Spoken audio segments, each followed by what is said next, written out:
I want to thank everyone for joining this webinar today. We've got a great group of panelists here today. I've got myself. My name is Matt Secrist. I'm a partner at Taft, and Hollister. I've got Leah Brownlee and Jason Atkins. We'll go through introductions in a minute. Before introductions, we just want to let all the registrants know that we are recording this webinar, and we'll be sending a link to the webinar recording along with the slides to all those that registered. If you have any questions that might come up after this webinar, we list our contact information for all the panelists at the end of this webinar, so feel free to reach out to any of us for any kind of questions. And we'd like to note that there are some non-US registrants. We just wanted to note up front before we begin, the laws do vary for equity compensation between countries. Our presentation today is focused primarily on US rules. So please keep that in mind if you're by chance happen to be an Australian company looking for guidance on Australian equity plans for Australian employees or contractors. Now with that, I'll just go through introductions. Leah, you can go first with just introduce yourself if you want. Yeah, absolutely. Hello, everybody. My name is Leah Brownlee. I am the president of Lazurite, which is a med tech company located in Cleveland, Ohio. We're developing and launching the first wireless camera for minimally invasive surgery. In addition, I am the chair of the board of a prop tech company based out of Denver with offices in Australia, Singapore, and the Philippines. Jason, if you want to go. Yeah, hi everyone. Jason, I'm one of the co-founders of Cake. Cake helps startups with their equity management. Our focus is working with seed to Series A startups, but that starts right from the beginning, pre-seed to Series B as well. And we grow with our customers, especially when startups have global teams, as Cake helps manage equity in over 30 countries now. Cake has all the legal agreements built in, but we work with wonderful legal partners because there's always a lot to do around your equity. We have over 1,500 startups using Cake now and around 100,000 of their investors on the platform. We do a lot of research and content development to help founders and their teams with their equity, and we're really, really happy to be working with Matt and Leah today to help shine a light on a tricky subject, but something that certainly can be easier, with good partners. So yeah, looking forward to today. Thanks, Matt. Thanks a lot, Jason. And I'll just top it off. Again, my name is Matt Secrist. I'm an employee benefits partner at Taft. I focus on basically how people get paid. So I deal with 401k plans for companies, health insurance that's offered to employees, stock options, equity grants, obviously. So basically anything that how you want to pay your employees, sort of the person you can just kind of ask those legal questions to, and happy to respond. And with that, I'm going to pass it off to Leah as our first presenter. Oh, thank you, Matt. So while Matt's getting the share screen up, I'll talk a little bit about my background and where I'm coming from. So over the last 20 years or so of my career, I've been both inside and outside of companies. I have an engineering degree and then a legal degree, and now I'm an entrepreneur. But I've really worked within the venture space, usually company side or within a company, and a lot of it on the private company side throughout my career. My current positions I've been at for a little over 2 years that I mentioned. And in that time, I've had the opportunity to come into a startup company and kind of start an equity incentive plan that had been promised to employees since the beginning of the company, work with the board to implement it, and then upkeep it as the company has been growing. So that's my view. I'm going to talk about the insider view and kind of where the company is coming from as it's giving the grants. And then I'm going to turn it over to Jason, who is going to, turn it over to Matt, who's going to talk about the legal view and kind of how people like me engage Matt to assist in implementing the equity incentive plans and what are the considerations that he's going to bring to the table. And then Jason will round us out with really the nuts and bolts on how that plan gets implemented and managed on a day-to-day basis and how his platform enables that within a company. So just, I guess, to start on the insider view of things, starting from the beginning, when you found a company and you have a great idea, you're launching your company, you're getting your first employees as well as your founders. And this is kind of the world in which we start, having those streams of equity compensation, of what the value of the company is going to be, and how, all the new companies in this, the employees in the startup are going to have, ultimate exits that match those of what we, have seen in the news of the first Facebook employees or the first Google employees, and really having that, what I would call the dream, implemented throughout your employee base, so that we're all working toward one consistent end point. But at that stage of the company, usually cash is king. Founders and executives like myself are spending a large amount of our time that's not focused on operations and bringing the product forward and going out to investors and getting investors into the story and selling the dream to them as well. And those first employees are very key, because while the managers to the company are going out and getting investors, those first employees are delivering on the promises. But cash is tight. Everybody believes in a product that's going to bring a lot of return to investors and return to the employees. And so we really turn to equity to compensate employees when we don't have sufficient cash. And so what we're saying, at that point in time, really, equity is a cheaper and more incentivizing way to get employees aligned with the vision of the company and working hard to deliver on the vision of the company. And so that value over the life of the company is actually going to start to shift as the company grows and goes through different growth stages. But it's very key at the forefront as the company is developing its product and entering the market. So those early employees are going to be, super self-motivating employees, bringing forward the value of that product and the equity that we're giving them as managers and founders of the company is we're really enabling them to convert their long hours, their hard work into actual value, and their value to them personally and monetarily at a later point in time. So sweat equity, right? And we're using equity to retain our employees. And I'll talk a little bit more about how equity is a really good retention mechanism as we go forward. So next slide, if you don't mind, Matt. So I talked a little bit about this, the early days and the transition period on the last slide, but let's talk about who the recipients are over the timeline that we're discussing. When companies are formed, oftentimes there isn't sufficient work or sufficient money to pay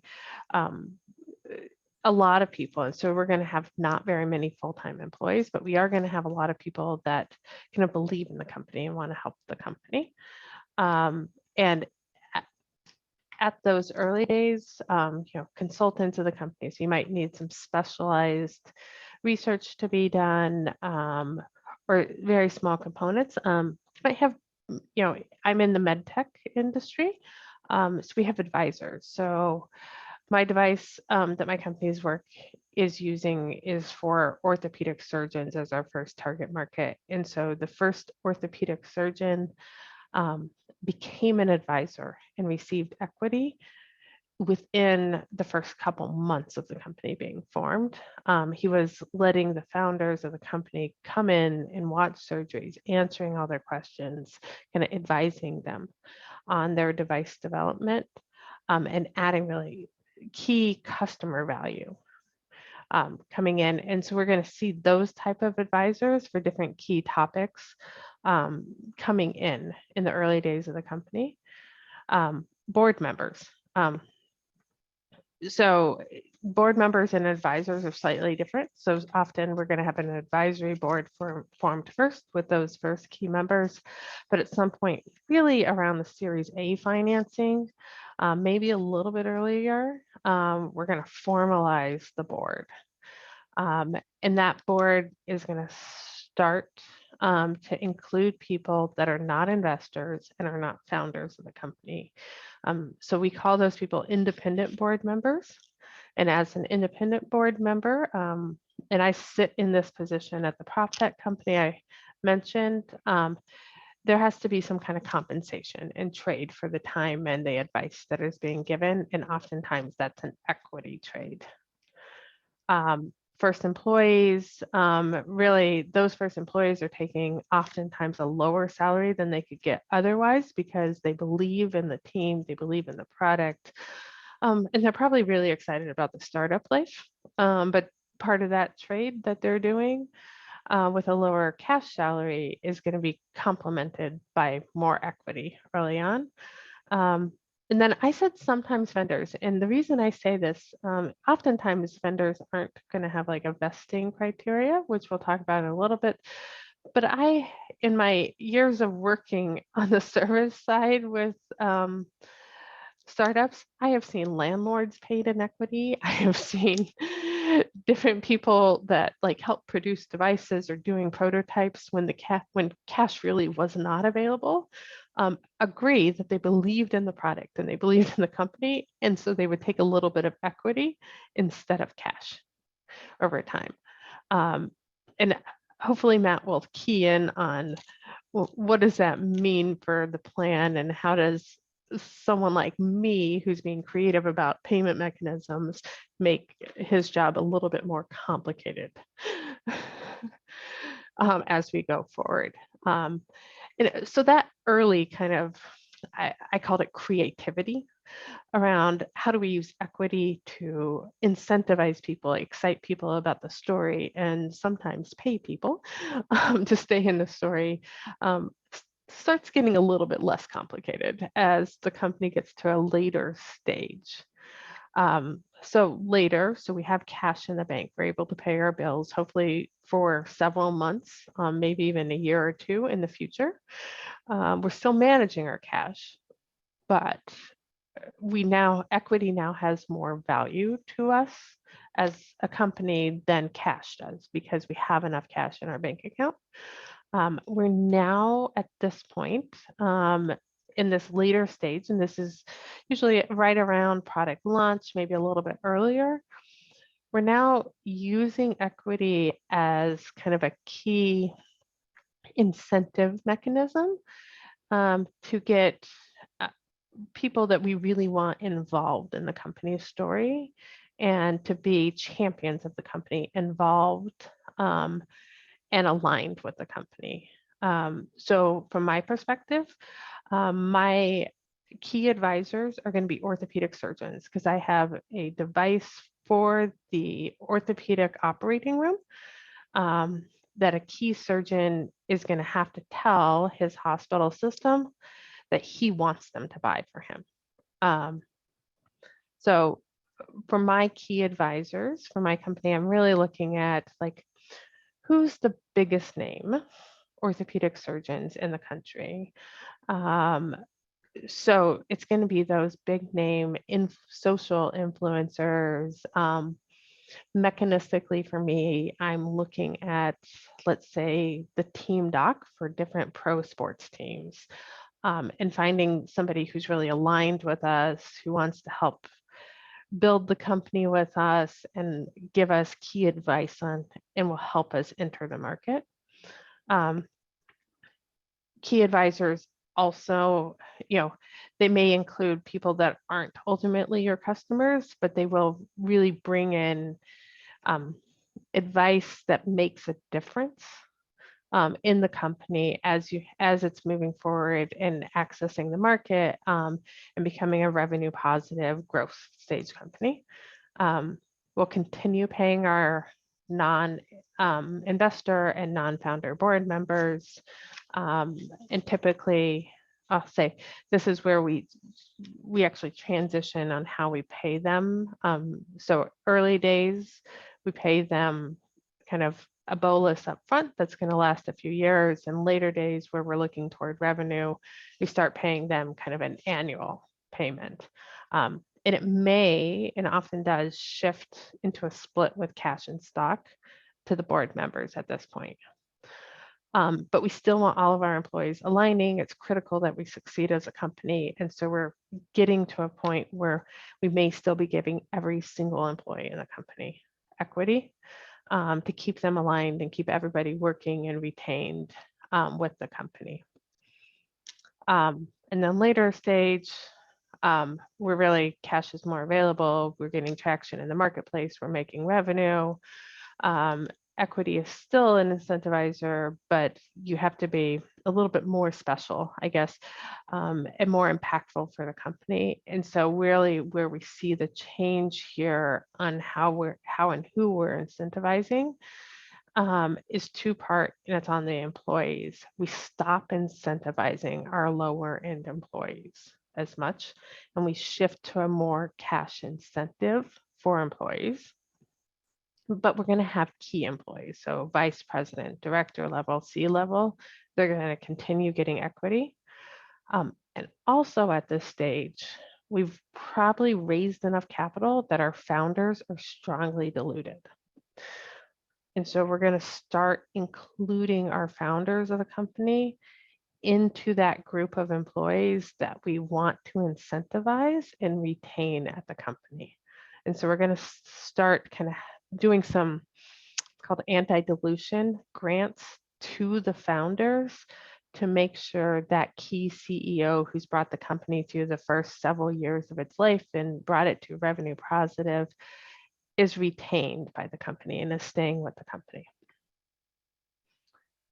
So next slide. So as we do that, I guess a big thing about incentive equity, and just take a step back, the equity that we sell to investors costs money, but the equity that we grant and that we're talking about today, it doesn't cost any money for people to buy, and it doesn't bring money into the company. And so we're walking this line called dilution. So somebody who paid, for instance, $100 per share wants to be able to get their $100 per share out before somebody who paid $0 per share. And they want to own more of the company. And so there's always going to be this kind of push and pull about how much dilution can we cause the company to have. Because there is value to the investor to retain the people who created a valuable company, but they don't want to give away too much of the company to those people because they do want to retain their return on investment. Or else we wouldn't be able to incentivize them to become investors in the company. So it's complicated on a dilution front. And it's always walking this line. And we really see this line, and I'll say percent of the company wise, and I think Jason's going to talk a little bit more about this. We see it hovering in the 10 to 20% of the company at almost all times in the growth of the company for how much of the company is owned by those people that are getting their stock for $0. And I said it's complicated. It's complicated for a couple more reasons. And Matt's going to talk a little bit more about this. Matt did intro that he is a tax attorney. So he does employee benefits and taxes never uncomplicated, and it is more complicated with equity incentives. So it's really being careful, and especially from the company side, one of the worst potential things I could do in granting equity to an employee is by giving them a portion of the company, also give them a tax bill where they have to take cash out of their bank account and pay it to the IRS. So that's one of the most disincentivizing things I could do. So I need to be careful that what I'm doing is incentivizing my employee and not disincentivizing them or causing a negative action against them. It also makes the cap table more complicated. And then the way we structure these options and we capture the value of that incentive is really important to maintain kind of the messaging and how do we keep on making that equity grant incentivizing the employee. And last, we have a board of directors. This requires a board vote. So you now, as a CEO of the company or the president of the company, you can't do it without somebody else, you getting somebody else to vote and approve you doing it.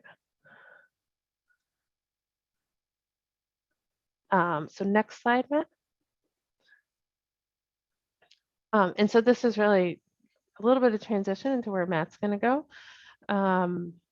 For me to implement this equity plan so I can incentivize everybody, I'm going to go to somebody like Matt, and he's going to give me a set of documents where I'm going to go to Cake Equity, and they have a set on their platform that are legal documents and set forth all the rules for my equity grants and how they get treated over time. I'm going to have a valuation of the company, and that's a very kind of legal and tax construct that differs across different countries. Going back into the insider view, I'm going to have to kind of understand all of that well enough that I can communicate to my employees and the recipients why what I'm giving them on equity has value, and convince them that they're getting this value and that needs to incentivize them to continue doing good and hard work for me. So I've talked about who receives a grant, the terms of the grant, often called vesting terms. And we do this both on time and milestone vesting. So that means you get a right to own the stock that's being granted or the option that's being granted only when certain events happen. At my current company, we target 3-year vesting. So over a period of the grant, we expect all of our employees to have full ownership of it over a 3-year period. And we layer both milestone and time granting to get those. So we look at the big objectives of the company. What are the milestones we're going to hit? And right now, my company is launching a product. So all of our milestones are revenue. You know, I'm looking at my revenue forecast and I'm saying, well, in 12 months, my revenue is going to be, you know, let me pick a even number, $10 million. And so what I'm saying is that for all my employees that are receiving a grant, they're going to get part of their grant vested in ownership at about $7.5 million. So I'm going to discount it. I'm not going to have to hit my full target, but I'm going to have to hit most of it for my employee to get ownership. And I'm picking different targets based on my revenue forecast today. Earlier stage companies are going to pick different milestones in their development, whether it's, you know, completing this project or getting in the medtech industry, getting your FDA approval or your clearance. So there's going to be different targets that are add to the value of your company that you're going to align your employees with. I think, and I mentioned earlier, negotiating with the board. Compensation brings forward a lot of emotions and a lot of interest in my experience. And so when I say negotiating with the board, it might be, you know, 4 or 5 meetings or a couple month process of the founder negotiating with the board, especially an experienced board, on how to get it right, how to get the milestones for the employees to align with the expectations of where the company is going for the investors. And so everybody's moving in the same direction. And we're giving just the right amount of incentive to each level of employee or advisor in the company.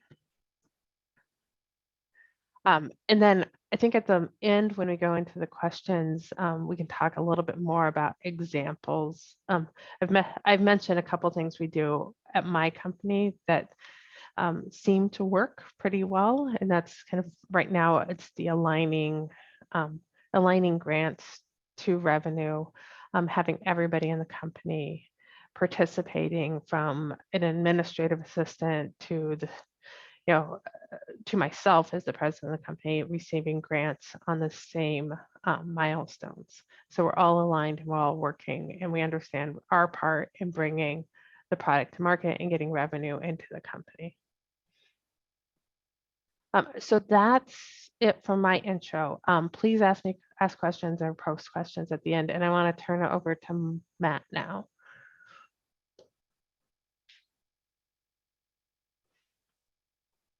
I was on mute. I was saying, thank you, Leah. That was very helpful. It's really great to get an insider view. So as the attorney here, I'm just going to kind of go over just a brief high level of the types of incentive equity.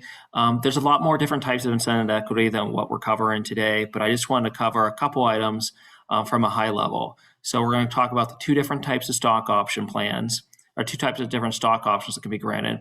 And we're also going to be talking about restricted stock. So in the US, there's generally 2 types of options that we have listed out here. One is a non-qualified stock option, and the other one is an incentive stock option.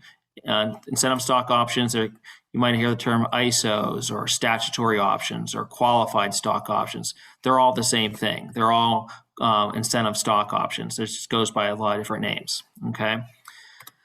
And then we're going to talk about restricted stock at the end of my section. So let's start with non-qualified stock options. These are by far the most flexible type of stock options. They can be granted to employees and non-employees, such as consultants. So if you've got board members, for example, individuals they're just sitting on a board, they're not truly employees, you can grant non-qualified options to them. What you're going to find in the same case as an ISO, incentive stock option, there's no immediate tax on the grant. So you grant this option to purchase shares of the company for an exercise price, and on that grant date, there's no tax impact. There's 0 tax impact at all to both the employee and the employer. Okay. Then later on, say you granted the option for an exercise price of $5. You met all your vesting criteria, it's exercisable. Now that stock is worth $10. That employee can exercise that option and pay $5 and receive shares that are worth $10. Now, when they exercise it, the difference between the fair market value on the date of exercise minus the exercise price is considered wages. That's subject to income and employment taxes. From an employee perspective, that's wages that's reported in your W-2, and your employer will withhold on it and pay the Social Security and Medicare taxes. Both the employer will pay its share, and the employee will have its share withheld from during the exercise. If you're a self-employed person, such as a board member, you'll get a 1099, and then you'll be responsible for all of your employment taxes and income tax withholding. Because in the U.S., generally speaking, employers only withhold for employees. They don't withhold for 1099 consultants like board members. Okay. Now, when that on the exercise, that difference between that's included as the wage piece, the employer can claim a tax deduction for that. So that's a benefit for employers with non-qualified options. Now, the key with non-qualified options is what Leah alluded to earlier, is in the U.S. we have Internal Revenue Code Section 409A. 409A governs non-qualified deferred compensation programs. So that's basically when you have a right to compensation 1 year, but you don't receive it until a later year, okay? Generally, options comply with 409A if you have the exercise price on the date of grant being at least equal to the fair market value of the shares on the date of grant. Now, a lot of companies are like, well, how do I set the exercise price? Well, the IRS and the Treasury regulations have a set of rules as far as the factors that you need to consider. Now, a lot of companies, especially startups, we're not financial experts. We're not valuation experts. So the conservative route to do is to hire a valuation consultant to determine the fair market value. Okay. Now, this is a key point. I want to emphasize the 409A compliance, because if you get this wrong, this is where that tax bill comes, where Leah was talking about. So unlike other tax code provisions where, okay, you mess up as an employer, so the employer has to pay a penalty. Under 409A, the penalty is actually against the option holder, the optionee, the participant. The penalty is actually 20% of the amount. It's an excise tax of 20% of the income of the deferred income piece. Okay, the value between the exercise price and the fair market value of the shares, and the employee also has to pay interest penalties. This can be sort of the messy situation Leah alluded to, that you're well intended to incentivize employees, but if you don't follow these rules, not only they're including money amounts in their income before the wage piece, they're also having an extra tax bill on top of it. So it's kind of a double whammy that they want to avoid. Okay. I have a little example here on this slide. I won't go over the whole thing, but basically I kind of go over year one with the exercise price of 10, similar to like I talked about. Year 3, fair market value of 50. When they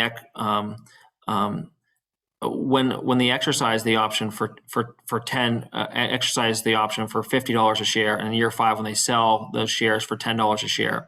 Again, the option is not taxed on grant. When exercised, the consultant has $400 of income. That's considered wages. That's the $500 minus the $100. The employer can claim a tax deduction for that. And then when the employee later sells the shares that they acquired, because then when they exercise, they actually have shares. They're a shareholder. They're an owner of the company. Okay. When they sell those shares, if they hold the shares for at least a year, then any gain between what the fair market value and exercise and what they sell it for, so $500 in this case, is subject to long-term capital gains tax. And that's a lower tax rate than your ordinary income tax rate in the U.S. So NSOs are again, the most flexible. The other side are these are what's called incentive stock options. You don't see this too much in the startup world. You see it a little bit. The reason I don't say you see it that much is because it's a little more complicated. There's a lot more bells and there's a lot more regulation in incentive stock options versus NSOs.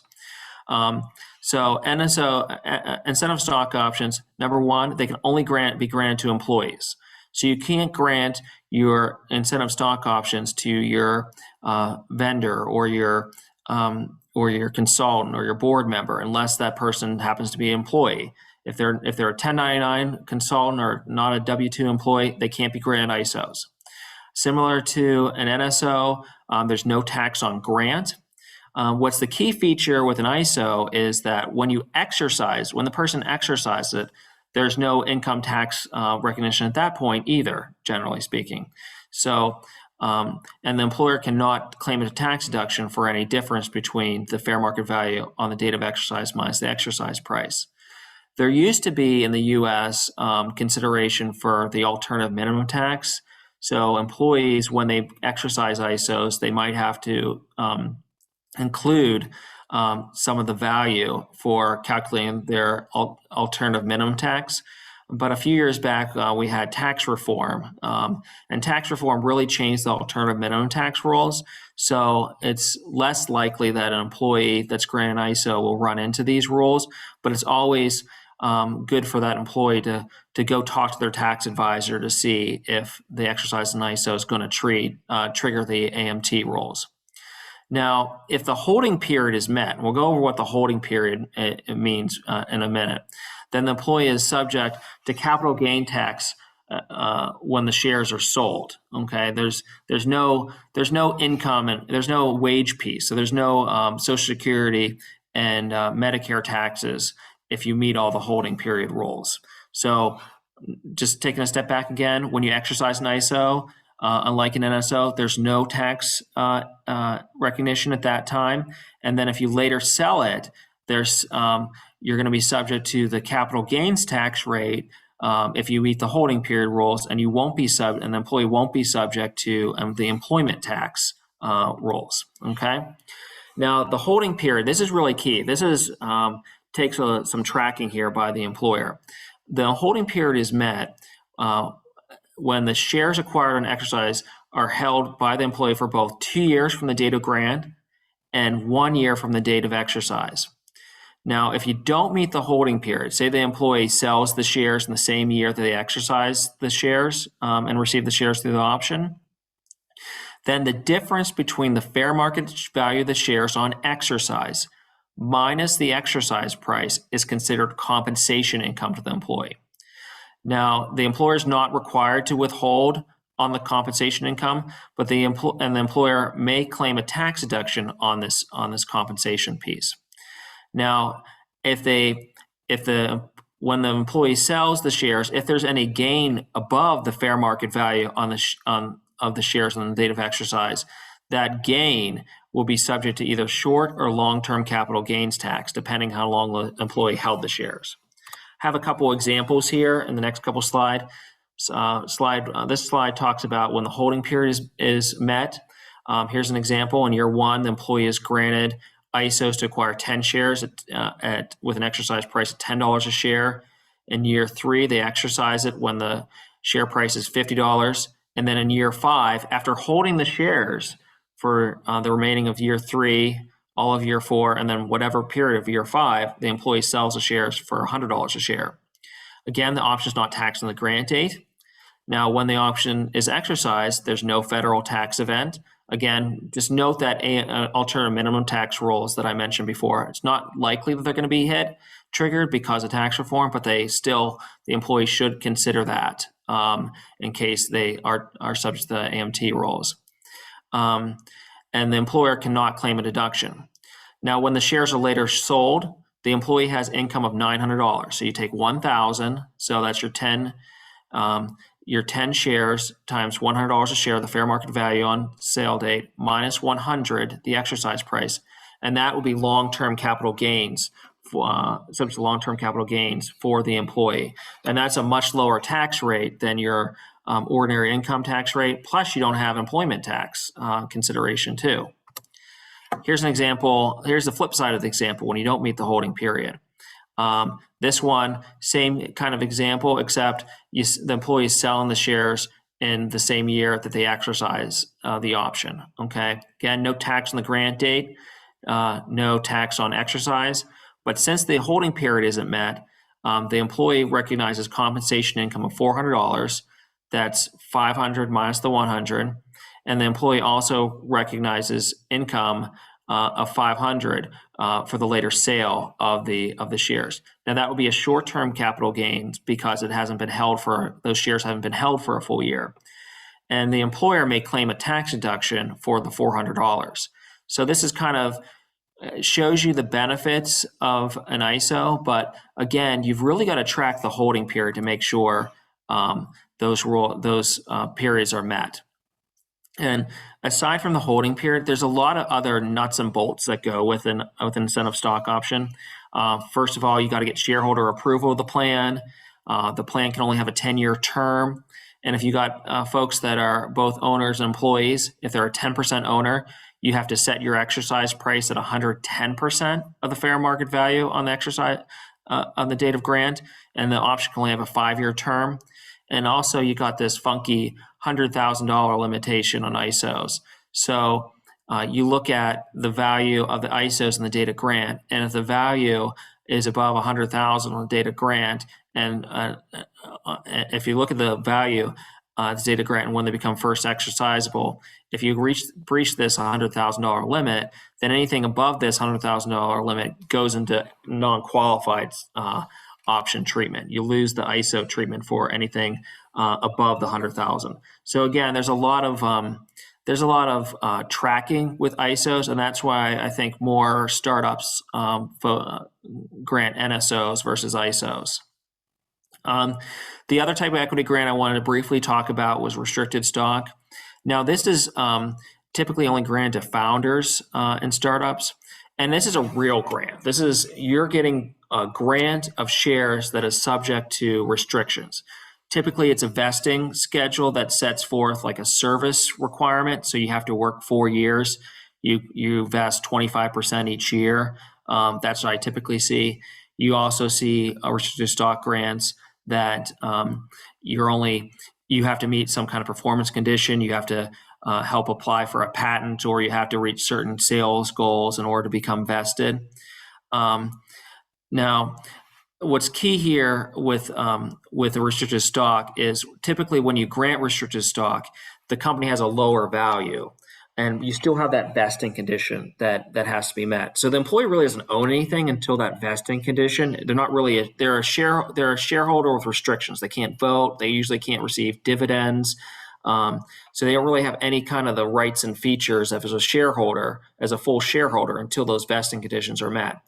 But the Internal Revenue Code allows for employees to make this Section 83B election. So that basically allows the employee to treat the full value of the grant as includable as income on the grant date, even though the vesting hasn't happened. And employees will do that because they're recognizing a lower value. And then when they recognize that lower value, say they meet the vesting conditions and later sell the shares, the triggering point for how long you've held the shares for whether you're a long-term or long-term capital gains tax subject to long-term capital gains is triggered when you make that 83B election. So you make the 83B election year 1, and then by year 4 you're fully vested and you sell the shares. Because you've held the shares for longer than 1 year since you made that 83B election, you will be subject to long-term capital gains on any gains over the amount you brought into income. The downside on that is that, say if you leave the company, again, you're making a tax position. You don't really own the shares yet. So the risk is on the employee when they make that 83B election. So if they leave later on and they're not fully vested, then they've really kind of lost out on all that what they brought into income and pay taxes on. There are rules that allow employees to make what's called a claim of right position on their tax return, so they can get a credit for bringing amounts into income that they ended up not having a right to. That's more of a personal income tax situation, but for the most part, they're kind of out of luck if they make this 83B and they don't meet their vesting condition. And the last, right before I'm going to switch it over to Jason, I just want to make sure I mention this is frequently missed with equity grants.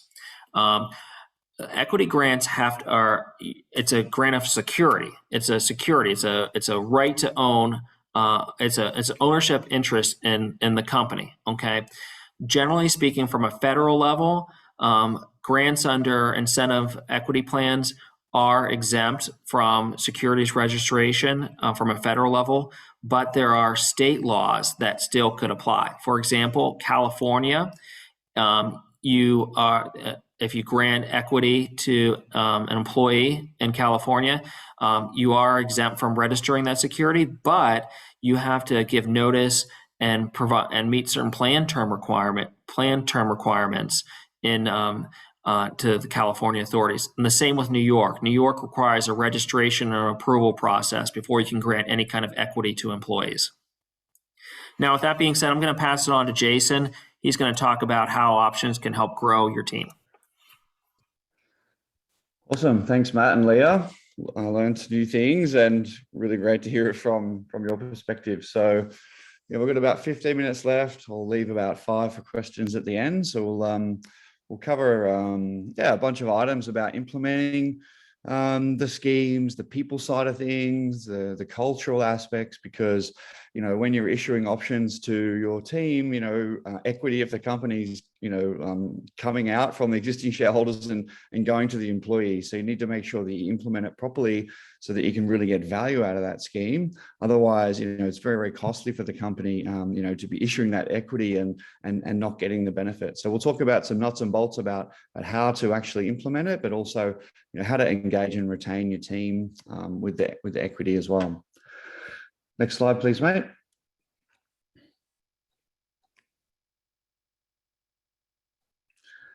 Yeah, so first of all, some of you are still possibly thinking, look, this looks pretty complicated. There's cost to set up. There's complexity to get through.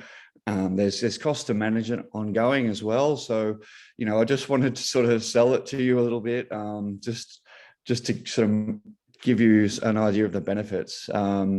Yeah, so I've also got like a good dad joke on the end here. So with the stock option plan, it helps you attract better people. People with an ownership mindset. They want skin in the game. They want to be able to earn an outsized return. And if the company's successful, they want to be successful. And so, how you can do that, right in the beginning, your company can be worth 5-10 million, but, down the track, it can be worth 500 million or more. And so employees that come in early and help do that heavy lifting can really benefit tremendously from these plans. It can help you save money, as Leah said. You can use your equity to pay for things like sweat equity. You can, pay a little bit lower salaries. So really important in the beginning to help you when your runway can be really short, particularly in times like now when funding is more challenging than ever. Helps you retain key staff. So the 3 and 4 year vesting period, what's awesome about that is, employees are less likely to leave during that period, especially if the company valuation has increased. So for example, an employee might get $10,000 worth of options in the first year. In the third year, on the same option grant, if the company's done 2 more rounds, they could be getting $30,000 to $50,000 worth of options on that same grant. And think about if they switch to another job, they're back to getting 10K in options. So really nice retention, factors from having those 3 and 4 year vesting periods. Increasing productivity. I don't think I have to convince anyone, that employees with skin in the game are, going to be more likely to just go that extra mile, maybe talk up a little bit more in meetings, think a bit like an owner, or just want to protect their own financial interest. Really nice, mechanism there when used correctly. Not to beat people over the head with it, but if you've got a nice ownership culture and you talk regularly about the value of options and what it does and how it's increasing over time, some really nice productivity opportunities for you there. Now, sharing in your success, I think all founders and leaders, good leaders, good founders want to see, the whole team benefiting and sharing in the success of the company over time. I think it'd be a very hollow victory to sell a company and take all the profits of the sale for yourself. So really, really nice benefit there by bringing your team with you and letting them, in some cases, have a life-changing moment when the company exits. And there's some tax savings as well. I've got there, make you look better looking, I'm not sure that was just a dad joke. I thought if you did all those other things, maybe you did that as well. Next one, Matt, please. Cool. So just talking a little bit about how much, ESOP to have at the different stages. So we normally advocate right at the very beginning, get a 10% ESOP in place. So you need a plan rules and you need to sign a resolution of the members, to get that plan in place. Why would you do that? Well, you can utilize some of your stock option plan for your advisors, as Leah mentioned, for your first hires, of course, because you need to balance out their pay. They might have come from corporate and they need to balance out their pay, with some equity, as we've talked about. They want to be able to benefit from that over time. Also, sweat equity is very important. You can pay, designers and venture studios, and all these people are quite happy to normally take a bit of part cash, part equity. And you need to make your runway last as long as possible. And we're going through a period now where funding is more difficult. So you could be looking at your P&L and saying, look, how can I extend out my runway with a bit of equity? That first 10% plan normally lasts through the whole pre-seed and seed stage. Sometimes there's multiple seed rounds until you get to those Series A metrics. And, that first 10% will normally, you want to try and make that last all the way to your Series A so you don't dilute your cap table too much. So you probably want to build a little stock option budget. So maybe who are you going to hire? How much are they going to earn? How many options do you want them to earn? And just check that all that hiring that you want to do is going to get you out to Series A. There's normally a top up around the Series A of another 10%, so that you can then have enough options to do the hiring spree that normally comes after raising that bigger round. The exec team would normally, quite often need, quite a reasonable amount of options because they're higher paid and they really want skin in the game. You might be pulling them from another big scale up and they're really looking for, quite a significant amount of equity so that they can then utilize all their experience to create a lot of wealth for themselves and the other shareholders as well. You'd normally be building your advisory board there and the team is growing really quickly. So, everybody's getting stock options normally at that point. Next one, please, Matt. So I think I've gone through some of these use cases. So normally the founders aren't in the ESOP, although as Leah said, as you get later, sort of Series A and beyond, quite often the founders come back into the ESOP. Normally there's a separate plan with separate rules depending on the situation. Matt touched on some of those specific sort of founder rules just a little bit earlier. Advisors and board, we think this is a really smart thing to do. So right from the beginning, founders normally don't know what to do. We normally advocate looking at the founder institute. They have a FAST template. Normally the templates don't do everything you need. They get you most of the way there, and then you can work with a lawyer to sort of get it finalized, or you can just use the template. What's cool about the FAST is it's got a nice table at the bottom that helps you kind of work out how much equity they should get, and you can have a nice fair advisory board where everybody kind of knows what they're getting. So you get a different amount depending on if you're startup or idea or startup or scale up, and also how much involvement, how much effort, how much strategic impact that the advisor's having. So it's a really nice document. We advocate it. Obviously, the first 5 employees, they'll get a larger percentage because the company's normally worth a lot less. So they could quite often get like 1% each or maybe 0.5% each. And then that'd be over 3 to 4 years because you want to engage and retain those people over as long a period as possible because there's so much IP, so much company valuation with those first employees. Before you have a strong product and a strong brand, you really want to make sure they're very strongly incentivized to stay. Obviously, when you're scaling your team, as Leah mentioned, you might be hiring 10 employees at your seed round and then, 20 to 50 employees at your Series A. You'd normally be doing a reasonably simple, clear and transparent calculation, which is, the remuneration plus a percentage of the remuneration in the option plan. And then, that's all packaged up and calculated as a percentage of, the valuation of the company based on the last funding round. So it's a nice tight sort of calculation on a fairly straightforward spreadsheet, that the financial controller or somebody similar would manage. Contractors certainly can be included in some types of stock option plans. So just make sure you've got the right type and you're issuing it in the right way. But you can definitely bring contractors in. And as we talked about, sweat equity is a good way as well. Next one, please, mate. I'll run through because we're going to run out of time. So here's, and look, there's documents like this out there. It is important to know how much to allocate to different employees. So 2 things on this. Tech roles normally get more than non-tech roles, it seems, from benchmarking that we've found out there. And also there's been an increase in the percentage of remuneration. So, if you're on 100K here with this senior tech role, you would have previously got, 0.2, oh, sorry, it's not based on dollars. So a senior role here would have 0.22% of the company. And then based in 2021, it goes up to 0.7. And then at the top end of the scale, it goes 0.56 to 1.18. So as you can see, significant increases in a lot of these roles with how much equity they're getting as a trend. It's really, really popular. Next one, please, mate. Keep going. So just quickly how to calculate it. Here's a really simple example.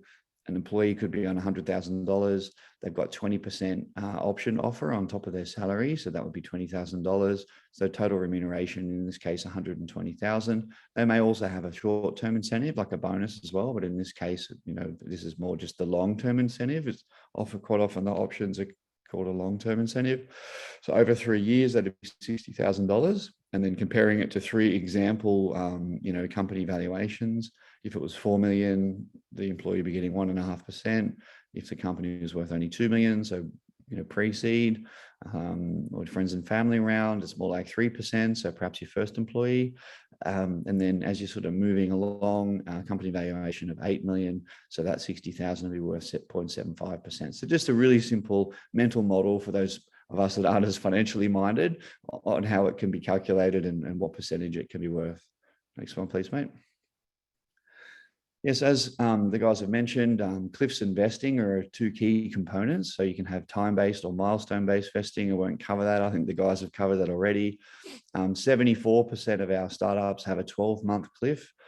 So that means in the first 12 months, the employee wouldn't earn any. They have to make it to the 365th day, and then they get that whole year's worth on that day. So that's a bit of a protection mechanism for the company, just to make sure the employee has really earned the right to be an option holder. And then each month after that, for the rest of the years, whether it be 2 or 3 more years, they'll get further options in a normal vesting period. 63% using 3-year vesting. I know 4-year vesting is also very, very, very common. Next one, please, Matt. So this is a really important one. Make sure your equity is working for you. 10% of your company, if you're a 5, 10, $20 million company, you can see how much value that is. That works in 2 ways. When you're very early on, if you're a $5 million company, you've got $500,000 worth of value that you can utilize, which is very hard to come by. So it's a very powerful tool for attracting, engaging, and retaining people. But on the flip side, if you don't implement it well, if you don't have good legal agreements, if you don't communicate them well, if your employees just think they've got a tax problem and their uncles told them that options are crap or whatever, right? All these things that they worry about, then you've given away a huge amount of your company's value for really no benefit. So big issue there. So I think the next slide, I'm going to talk to how you can, try and make sure that you do get value out of it. So as well as all the technical stuff that Matt's talked to, you need to get your you need to make a financial plan, you need to have a model about who's going to get what, you need to make sure your legal contracts are right, you need to make sure your tax is right. But if you just do all that stuff and you don't do the people stuff, you're not going to get a good outcome with your stock option plan. You need to think about the people side of things as well. So have a company strategy around employee ownership and build it into your culture. Make sure that when you're in the setup phase, that you're having, perhaps all hands about this, geeing people up about it, giving them FAQs so they understand it, giving them the time to ask the question so they don't fear it, so that they can get really positive with it and then help build the company off the back of it. Then in the active phase, you've got to keep your vesting up to date. If you're not communicating with your employees, they might think, oh, my company doesn't really value this. Are my options even real? If the company's sold, would they even support me and give me the value of my options? It's really, really important to keep your vesting up to date. Do performance updates. Treat your employees like, I've just finished up now. Treat your employees like investors. Give them monthly updates or give them quarterly updates. Tell them that the value of their options is increasing over time. Maintain that narrative, and then you've got a much better chance of having the engagement and retention attributes that you want out of your stock option plan, and it's really successful for you. I better stop there. We've got 1 more minute. I'm going to throw back to you, Matt. So just quickly, so Cake is a platform that helps manage and maintain this. There is a lot to it. You've got to do all the sending and signing of the documents and vesting and exercising and interacting with your shares. And, so Cake does help with a lot of this stuff. If you need anything, just check it out. Yeah. Thanks, Jason. I know we're kind of running short for time, and I know we went over a lot, and I hope everyone found it very valuable and got some insights. It's sort of the thought process and compliance items you need to think about when you are implementing a stock option, an equity plan. And if you do have questions, our contact information is on this slide. and we'll be sending out a recording of this webinar along with the slides. With that, I want to thank everyone for joining us today. Really appreciate it. Thanks, everyone.